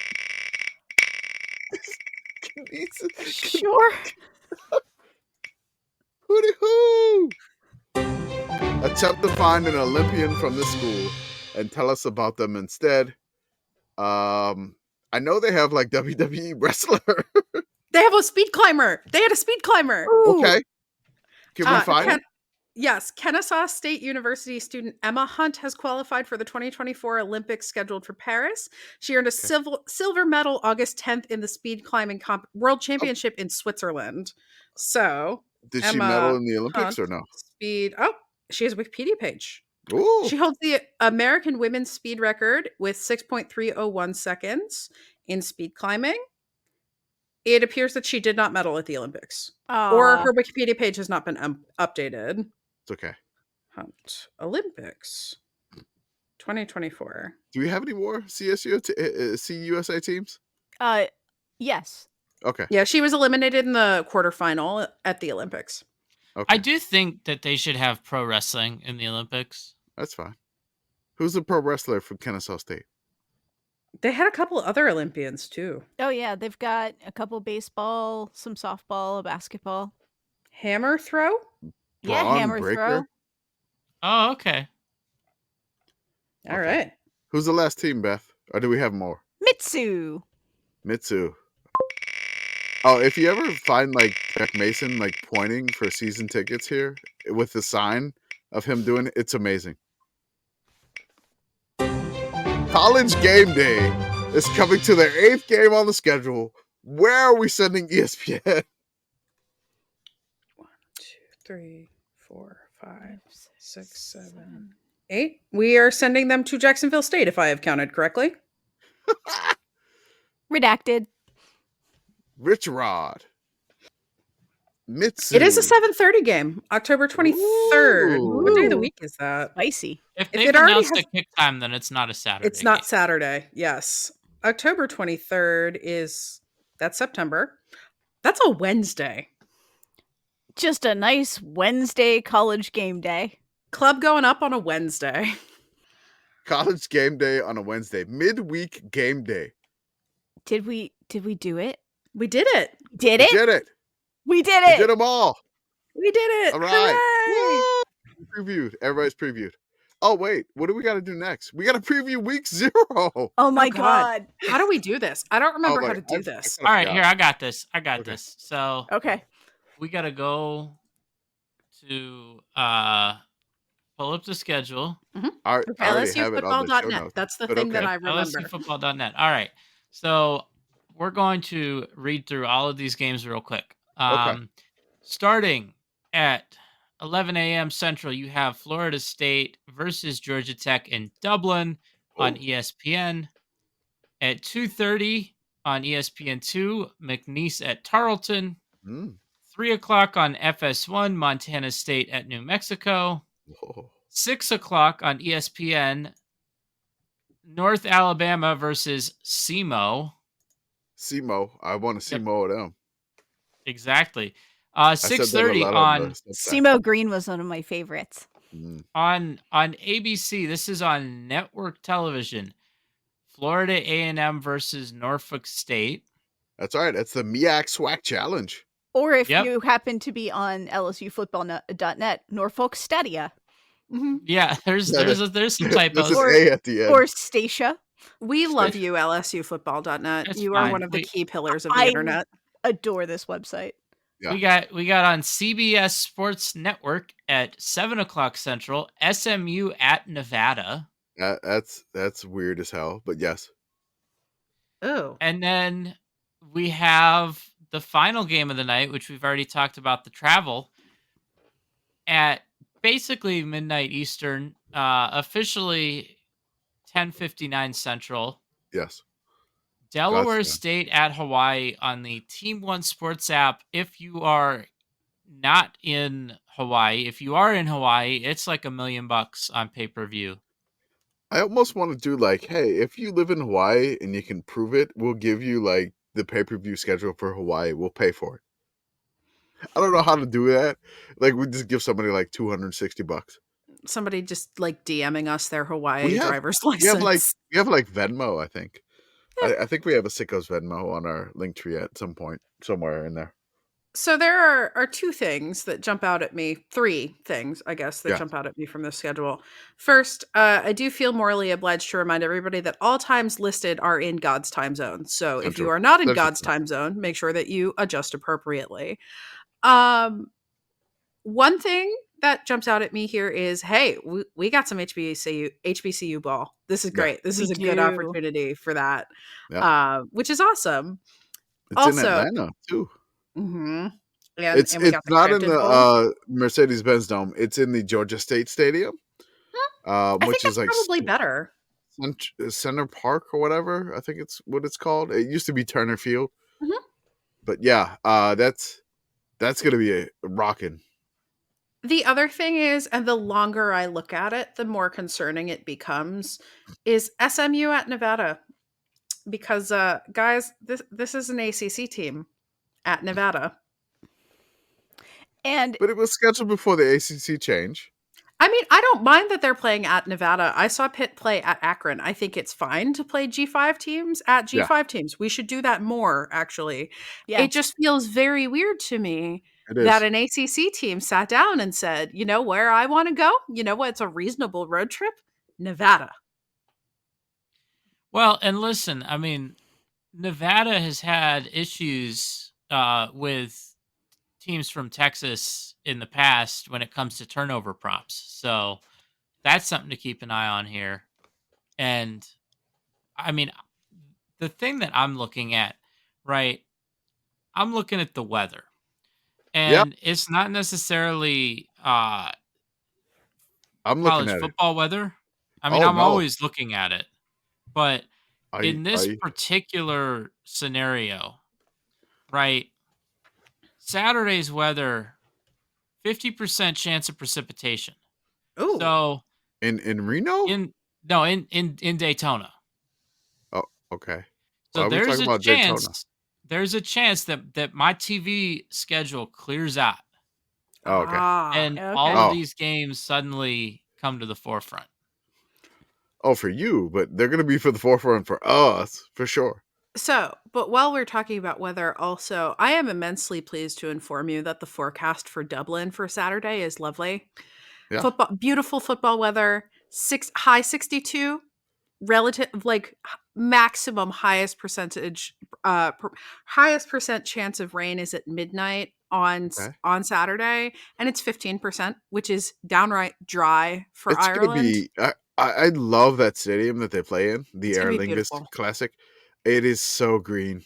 Like the Mhm. grass is just like you don't get that color green grass in the United States. You just don't. No, It Like is. No. there's you don't. Like that green is native to Ireland. And one thing I hope about that Florida State and Georgia Tech game is that the Wi-Fi goes down and everybody gets free beer in the second quarter again. Absolutely. That's what I want to see, because I want Knowles fans and Georgia Tech fans. I really love the ACC conference game because technically it's in Dublin, and that's kind of on the Atlantic coast, right? Mhm. It is Kinda? very much Very on much so. the So Atlantic it's coast an ish. ACC game in Ireland. You got DJ Uyunglele starting. And then you have Haynes King for Georgia Tech. It should be a good game. Like it's not going to be. I don't expect like somebody. It could be like a 2-touchdown game, but I feel like it should be a feisty game. A little bit there, you know. Well, and this is also going to be Florida State's first game since their bowl game last year. Yeah. So, I'm a little bit interested in how many Florida State fans travel and how like ESPN is received over there, because I believe they're sending game day to Yes. go to this game. So Is Pat I McAfee Irish? I don't know. I I don't want feel to like Pat assume things. McAfee. That feels like a As a human of Irish descent, I hope not. Yeah, especially because I feel like he would be the Pat most McAfee obnoxious feels plastic like We have a an patty name in Irish for name people. to Ireland. me. Yeah. Is McAfee an Irish name? I don't Hang know. on. Early life. Tim and Sally McAfee. It doesn't. Sometimes people's Wikipedia pages will be like a family of X descent. It doesn't say. Pat McAfee's married? Oh, did you say that? Or Beth no? and I just made the same face, listener. Wait. Did you just say he was married? No, his mother. his No, parents. his mother. Oh, okay. I just heard Pat and Sally. Is he Yeah, like junior? Tim and Sally. I Oh, may have okay. misspoken. Tim Oh, and okay. Sally All right. McAfee. You may have missed. I was like, wait, he's married? I was like, I had no idea. Personal life. Arrested and charged with public intoxication in 2010. Yep. Became a Guinness World Record and holder in 2016. Engaged to his girlfriend. He is married. Oh, he is. Okay. Engaged to his girlfriend Samantha Lundy in February 2019. Married in 2020, and they have a little daughter. Okay. Nice. Okay, no looking. What do you think the temperature will be as it is presently forecasted at kickoff for the SMU Nevada game? I already looked. Oh, why you do that? Because we were talking about weather, and that's what I thought Arthur was talking about. But Too he started excited. talking about Daytona. Would you like to share with the class, Commish? So I already looked at it. The forecast, which I love the difference in temperatures, because this may be a little bit for the Dallas folks. It may be a little bit of a shock. So the high temperature in Reno, Nevada on Saturday, the 24th, is only 63. Ooh. The low at night, 40. Oh, that sounds so nice. So what's the temperature in Dallas? Dallas 10-day temperatures. Let's do that. Dallas 10-day weather forecast. What do you think the high for Dallas is? Jordan would know this automatically. But the high for Dallas, 99. The nighttime temperature in Dallas on the 24th is 77. They both have about 10-mile-an-hour winds. So this is going to be a little bit of, you're going to see some SMU players probably in sleeves. You're going to see some in sleeves a little bit, I think. It's going to be so nice, though. It's going to be so nice. Like just when like I went walking into the air conditioning. Like I left Texas and I went to like Utah, and then I went to Pocatello, and like the temperature was like 40 something in Pocatello, and I was just like, this is like I'm wearing just like hoodie, and I'm like, this is so good. Like I love this so much. I feel like how Arthur looks right now. Just bundled up in my hoodie, just loving life. So if SMU can handle a little bit of the weather there, that should be interesting. But if it gets late, because I mean, like SMU's Mountain Time or Pacific Time? Wait. They're in Reno. Yeah, I think Reno is still Mountain Time. SMU is in Central Time. SMU Central. Reno is Pacific Time. Reno's Oh, damn. Pacific time. Yeah, So yeah, 2 they're hours 3 behind. hours. They're 3 hours behind us. Ooh. Linear This- time was a this- mistake. This gets a little tricky here. I think so. Personally, my opinion with the Sickos games of the week as the commish, right? Mhm. So we typically don't rank any games that are FBS versus FCS, which we got a few of those this week. And then we don't rank any FCS versus FCS games at all. But it's week 0. We only got 7 games on the schedule. So my personal rankings of the top games, personally, is I have the number 1 Sickos game of the week, which would be SMU at Nevada, basically just FBS versus FBS. So I have SMU at Nevada higher than Florida State at Georgia Tech, because Florida State, Georgia Tech, yeah, it's a conference game. Yeah, it's in Dublin. I don't expect too much craziness there. But like SMU at Nevada with a little bit of the giant temperature change that you could get there, like anywhere from like 50 degrees temperature change, I would say that has me a little bit higher. So then the next tier of the games that I have. So we're going to do FBS versus FCS here. So you have that top 2 tier, and then you have the tier right after that. There's only 2 of these games. You have Montana State at New Mexico. That would be my Sickos game of the week for this week coming up. Because Montana State, an 11-point favorite. Now it's 11. Oh my god. Yeah, I was just about to say I feel Yeah. like New Mexico's fucking around and they're about to find out. And I think they are I don't in even fact gonna I don't find even out. think they're fucking around. Like Montana State's just good. Yeah. Like you look at what they've done in the FCS playoffs over the past few years.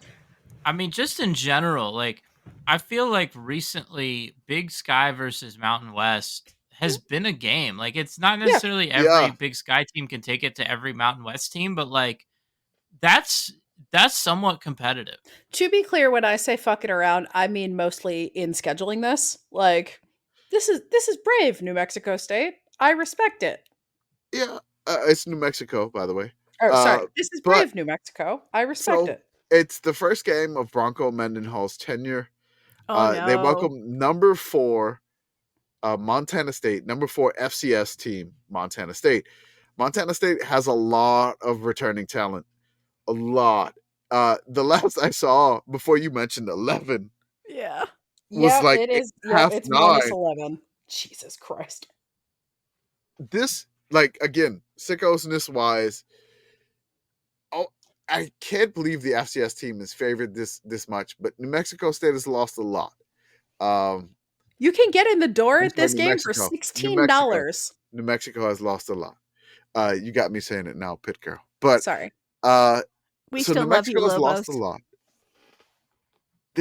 I can't remember how many transfers left New Mexico, but like New Mexico lost their offensive coordinator who went to be the head coach at ULM. They also lost 6 transfers from New Mexico to go to ULM, which is crazy that you think like there's that New Mexico to ULM pipeline now. So I really think this game is going to be probably the most interesting because like you rarely get the FCS team favored over an FBS team. And the FBS team is at home. And I don't know what type of crowd New Mexico is going to bring in Albuquerque. I don't know. But that's going to be very fascinating to see. Montana State is littered with like Big Sky all conference preseason players, a lot of FCS preseason players. Their quarterback, Tommy Malott, is good. He's kind of crazy with it too at times. So I don't know how an FCS team handles this though. Yeah. Like, It'll how be does an interesting to FCS see. team go on the road as a favorite to an FBS team? That's kind of a big thing. So that's going to be fascinating to me there. Then you have the Delaware State at Hawaii game, which the travel thing, we already had that, but they already planned in the travel mishaps and the bus snafu like Beth has done in her past, which she doesn't want to talk about that. Nope. Nope, won't talk about it. But that's going to be fun. But I kind of feel like Hawaii should handle business against Delaware State. You would think. You would think. hope. You hope. I mean, their quarterback is great, Brandon Shager. He's amazing. He can throw the ball all over the place. I love that they're gonna have like a great crowd there, and we're gonna be watching this on the Team One Sports app. If you have it on like an Android phone, then Team One Sports app, you can cast to your Google Chromecast to get it on your TV. Vegas has Hawaii favored by 39.5 points, folks. Yep. Yes. So Delaware State, not necessarily one of the best MEAC teams, but again, traveling 5,000 miles, which their travel is longer than Florida State to Ireland. Yep. Yes. And then they've already had 1 day of bus snafu, but apparently it's all cleared, and we hope them safe travels, of course. And really, really, really, really, just want to make sure they get there. And it's cool for like the Delaware State players to like, hey, I'm going to Hawaii. Heck yeah. That's awesome. Yeah. Go check out Jermaine's Luau. You'll have a great time. Yeah. Also worth noting that if you, gentle listener, are in Hawaii, you can get in the door for this game for as low as $13. It's a deal. Wow. Man. $13 in Hawaii. $13 It's plus like fees from Vivid Seats. How many people can you take to the game before it's cheaper to buy the pay-per-view? Like, I think family of like 5, it starts to be like, okay, maybe So we get the pay-per-view. is it like $69 a game individual? Yeah, I think it's something like that. Pay-per-view? Okay. So 13 times 5 is $65 plus fees. So you can bring a family of 5 into the stadium cheaper than you can buy it on pay-per-view. So if you live on the island that the University of Hawaii is there, it's worth going to the game. Now we're going to do just FCS versus FCS here, which again, we don't normally do this. And like whatever our Sickos game of the week rankings, we don't normally do this. My favorite here is McNeese at Charlton as the Sickos game of the week for FCS versus FCS. It is Cowboy versus Texan. And if you look at both of their logos in their history, the McNeese Cowboy is facing one way. The Charlton Cowboy is facing the other way. So the Charlton Texans used to be known as McNeese State. I'm sorry, Charlton State. Then McNeese used to be known as McNeese State. These are two teams that could just put the state back on. Mm-hmm. Just put the state back on. It's fine. You got tired of all the jokes of saying that McNeese is not a state and Charlton is not a state. I don't care. Just do it. Troy State, add it back on. Whatever. Memphis State, add it back on. North Texas, add the state back on. It sounds so much better. But this is going to be a fun game. Is this why we were having trouble with New Mexico earlier? We just want them to add the state back on? Yeah, I mean, like New Mexico and New Mexico State, we just kept adding states. New Mexico State. Mm-hmm. That's right. Charlton is in the UAC. McNeese, I'm just going to send a bunch of love to Lake Charles in that area. You got smacked with a bunch of hurricanes. You had no winds last year. Charlton was pretty good last year. So hopefully McNeese can keep it a game, Cowboys wise. And I feel like things are they're nowhere to go but up for McNeese. McNeese is a basketball school though. They got that. They got Will Wade. They do have Will Wade. So the other FCS game that I have is North Alabama versus SEMO in the Crampton Bowl in Montgomery. So if you know where the Crampton Bowl is, it's Montgomery, Alabama. That's where they host the Camellia Bowl. So it's in Montgomery. A lot of, I think it's Alabama State that plays a game or two there throughout the year too. But North Alabama, I want to give a shout out to them. It's a They weird just, sight because the Crampton Bowl was originally a baseball stadium yeah, and was converted to football. yes. North Alabama is still kind of in that transition phase from D2 up to FCS. So they're still trying to work out the kinks in FCS. SEMO had a good team, but SEMO is had a down year last year. But SEMO, we hopefully can see Mo from them, and it won't make them crazy. Thank you. Thank you so That's all much right. for that. I love that SEMO's from the Show Me State.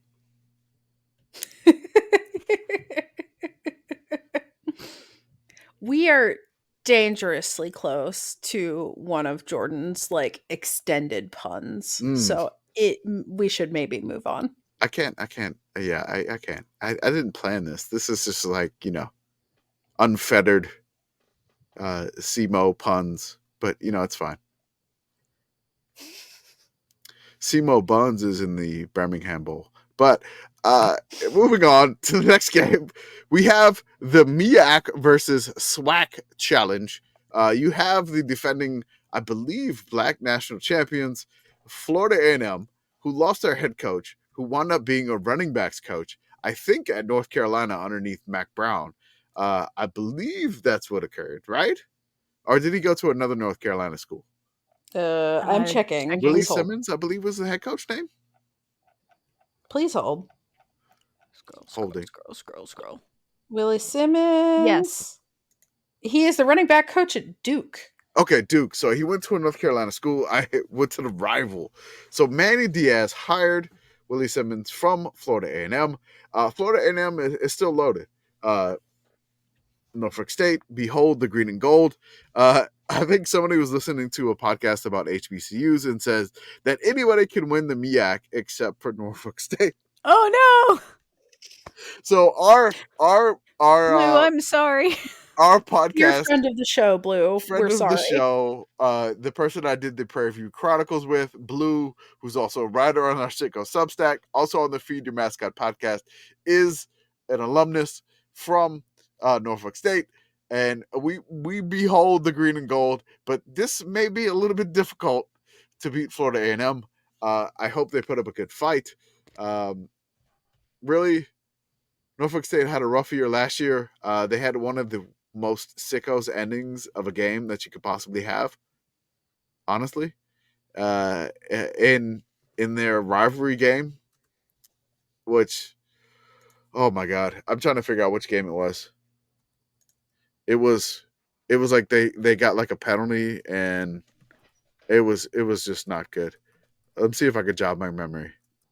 It was against Virginia State, yeah. So their rivalry against Virginia State, which they lost. They got lucky to kick a field goal, but then they had block in return for a touchdown. So they lost that game, I think 33-24, which is just an incredible ending, I believe. So, yeah, we hope the MEAC folks of the Spartans in Norfolk State have a great showing, and hopefully they can take down FAMU, but their work is probably cut out for them. But the real question is, do we like the Marching 100 or the Spartan Legion in the Battle of the Bands in halftime? I mean, I feel like we have to pick the Spartan Legion, right? Do you see the Spartan Legion's like drum major uniform? Have you seen that? Oh yeah. I mean, I have done, I think, 6 hours of podcasting on Feed Your Mascot now, where we have discussed the Spartan Legion at length. I mean, throw a picture in the chat for the Discord folks, because absolutely, the Spartan Legion is they're phenomenal. So shiny. It is so shiny. It is behold the green and gold. The Spartan Legion. I really think they have to. If not my favorite version of Neck, like top 3. Yeah. Honestly, their band is phenomenal. If you get a chance to listen to it, I hope they don't cut away. This is on ABC, right? Yes. Oh, the drum major helmet. Also, ABC, mic the band correctly. The Mic band. the band correctly and show the halftime show. Please. Yeah. Just do that. And don't put commentators over it. Just let it be. Just as let it is. go. Yeah. Let it go. They're great Let at us- what they do. All you can Let do is us step watch on the it. thing. Yeah. We want to see the thing. Let us watch the thing. If you feel like you need to give us something, like pop-up video it. You don't need to interrupt the thing. That would be so good. All of my ideas are good ideas. Like, I want it with like the classic pop-up video animations too, like with the bubbles. Yeah. So I mean, do you want like the, when they go to commercial, just like the guy just going pop up video? Yes. And Okay. the bubbly noises. I want all of it. Yeah.